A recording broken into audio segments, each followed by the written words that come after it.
Mr. Douglas. Yeah, how you doing? Okay, I'm good. How about yourself? All right.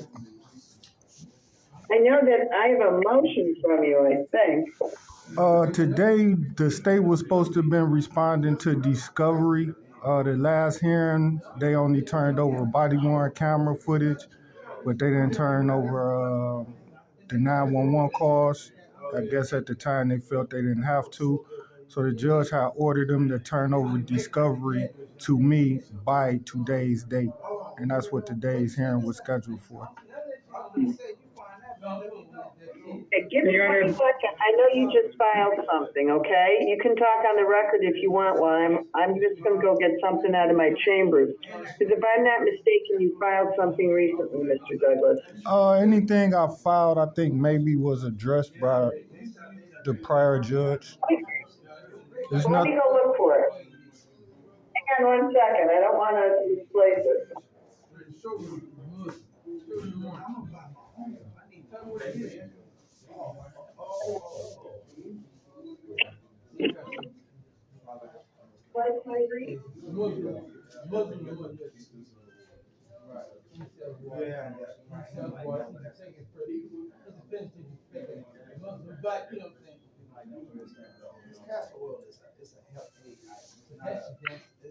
And that was filed on November 20th.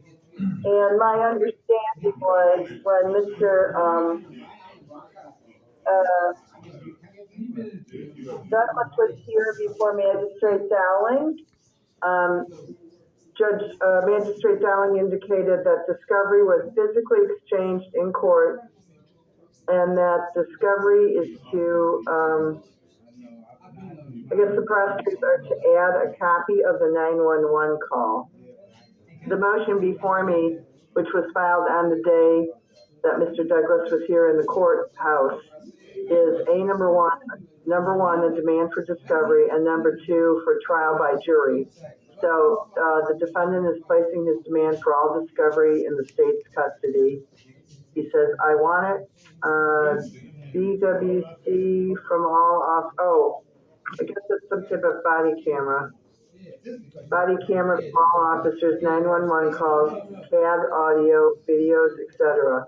Defendant's second motion, he notifies the court that he wants a trial by jury. He swears under oath the above to be true, under oath, or hard to read it because it's so light. And then he apparently gave it to the court. I'm gonna make a darker copy, and then, did you receive that, Mr. Burns? Yes, Your Honor. We actually attempted to respond on the motion that was filed on November the 1st. There was a phone number. Yes. Our office called that phone number to relay information about that. However, that was not the correct phone number, and a different person answered that phone. That was a phone number ending in 3068. I'm not sure if that was how that phone number got there, but that wasn't the correct phone number. We do have the number. 505-3068. Yes, so our office attempted to call that number to give information to Mr. Douglas that we do have that CD of the 911 call that he could pick up. Our office, our sergeant would be able to facilitate that. So that's how we could get the rest of the discovery over.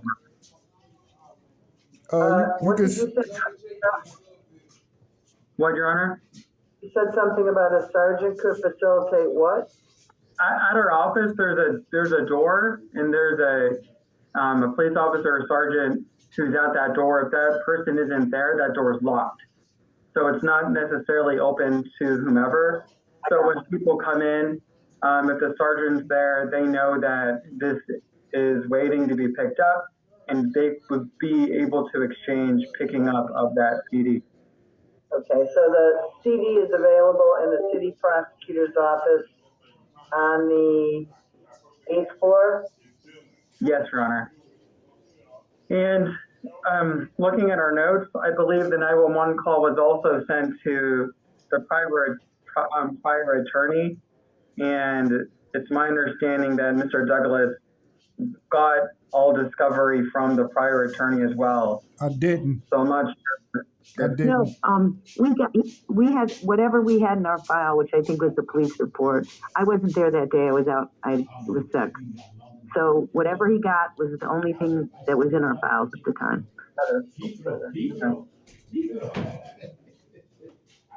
All right, what I am gonna do is, give you time to listen to the 911 call, sir.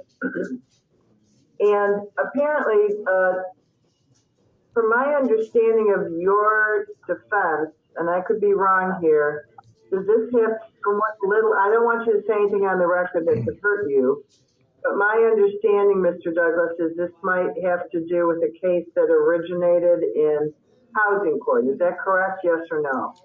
It's probably supposed to be in housing court. It should have been in that jurisdiction and not your court.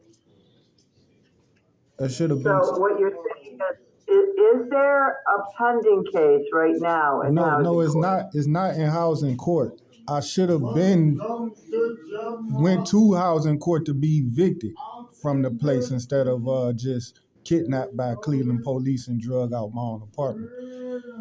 The Cleveland police was aware that I lived there. Okay, so here's what I'm going to do. I'm going to ask the prosecutor to look into that aspect of it as it relates to the police and as it relates to housing. I don't know, because this was obstruction of official business and criminal trespass. There, to be a criminal trespass, depending on, and again, I don't know the law as it relates to your particular circumstances in that particular residence. But that's something that, you know, he may be able to cover by further searching out through either the 911 call or, you know, talking to the officers as it relates to something prior. So maybe there was another person that was there before you that was evicted, you know, like, who knows? I'm just saying, from what you had related earlier, in earlier hearings, it made me wonder if this was supposed to be a housing court case. Yes, it was. It should have been a housing court case, but the police overreacted and kicked in my front door and just handcuffed me and arrested me and drugged me out my home and charged me with trespassing inside my own home. I am going to have Mr. Burns look into that if that's the situation. Your Honor, the city did have another request. Uh-huh. We'd be requesting some sort of competency evaluation on two grounds: competency for self-representation, as well competency to stand trial, based on the defendant's demeanor and other issues that have occurred throughout these court hearings. The city is concerned that there's a competency issue here. Did the police, if you know, do you know whether or not the police raised that issue in their report? Let me look. And I have a question, Mr. Douglas.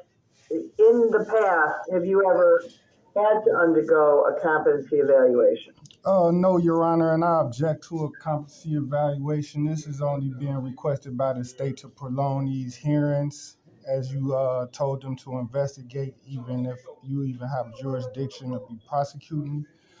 The state know that I'm... I have, well, hang on a second, Mr. Douglas. I have jurisdiction based on the charges. Now, whether or not they're appropriate is a whole other issue. Yes. But I have to discover whether or not you are appropriate to represent yourself in court, because they, you know, it's been said, he who represents himself has a fool for a client or something. I'm an attorney by, you know, by bar admission, and I have never, I don't think, represented myself in court.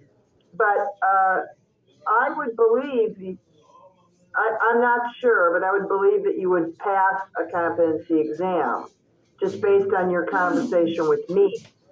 So I am going to require it because I don't want to be reversed by the Court of Appeals on that issue. I And object. what you're, Well, well, I understand. for the record, I'm gonna state the defense reason for the objection. Well, for the Okay. record, the state haven't stated any physical reason that they seen or that the court seen. You would have to see me actually doing something or displaying a specific activity, and the courts will have to state exactly what it is that you seen me do or say that made you feel that my mental health was that I wasn't competent for trial. You haven't stated any reason that you physically seen me do something mentally ill. That would be a violation of my due process rights. I'm pretty sure if you read the statute where I asked for incompetency evaluation, it will tell you that the judge will have to state on record the exact reason for the evaluation. And it's not just to be requested just because the state want to just request a hearing.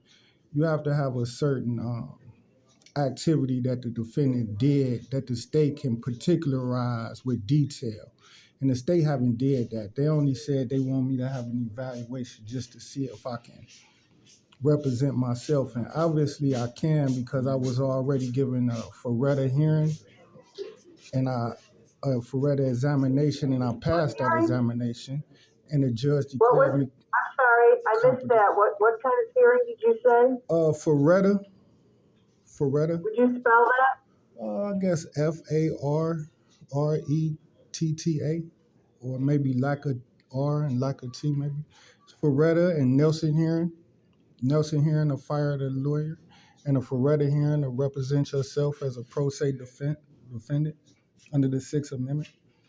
And of course the judge I gave me. I haven't read that, and I think when you referred it to something like that, I was looking under that caption, which there is no, maybe Ferretta versus California. Does that sound right? Yeah, Ferretta versus California states that defendants can. Okay. That's how, if you're going to write out, let me put it this way. If you're going to write out a motion, there are certain things legally you have to dot your I's and cross your T's. And you can't say like Ferretta and Nelson, because it looked like a V to me. When I read your original filing, I kept looking for, in fact, I'll read it to you. I said, oh, I don't know that case. Mm-hmm. I'll tell you which one I thought it was, because I tried really hard to find what you were quoting. Mm-hmm. So let me see it. Hang on 1 second. Let's see. I want to represent myself.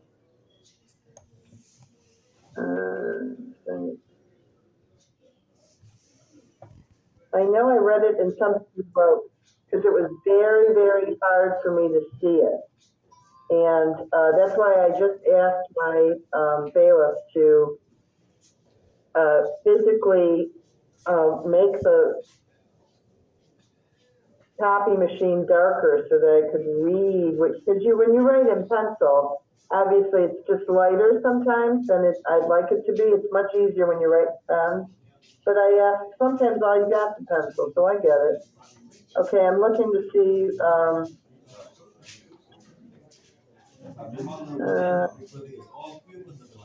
where you quote the page. Maybe it's on the back page here.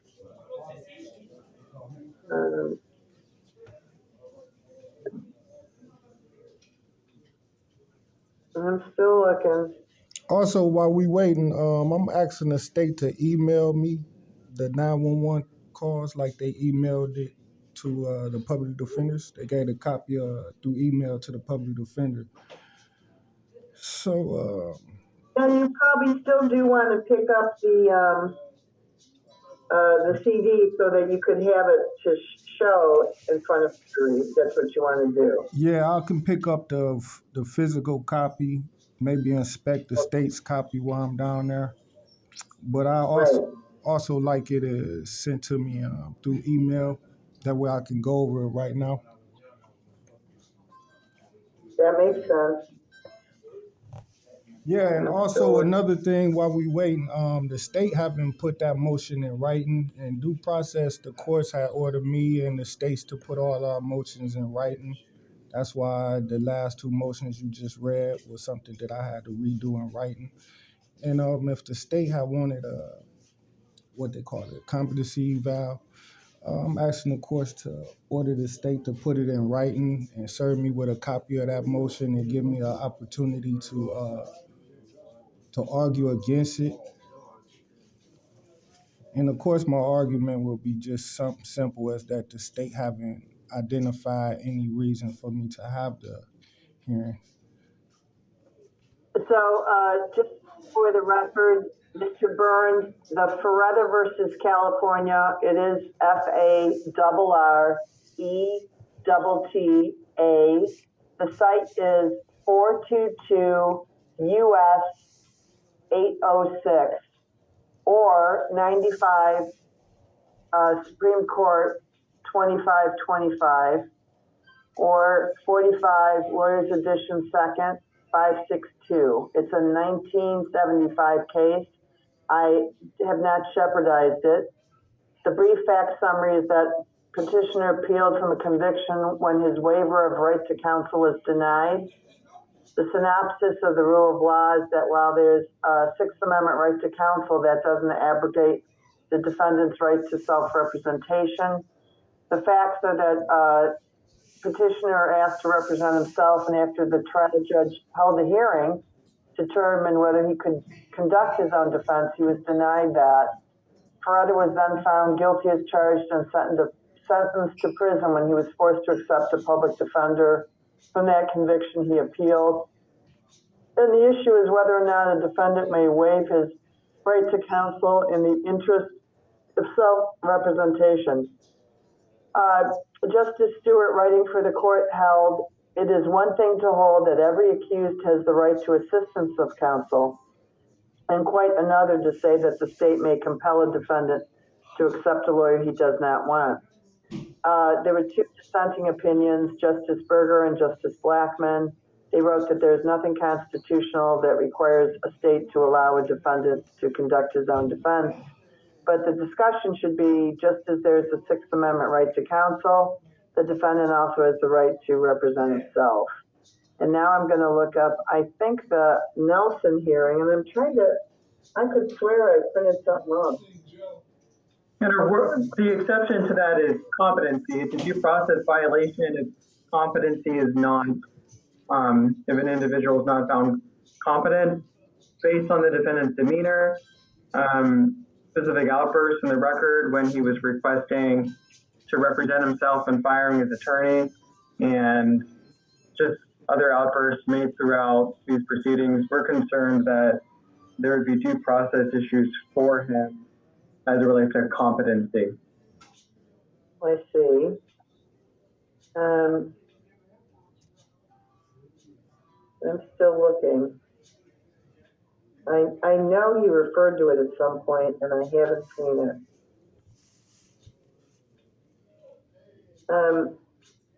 Because he is correct, but Mr. Burns, you're probably going to have to put that in writing if you want that. Give me a case to rely upon. I'm still looking.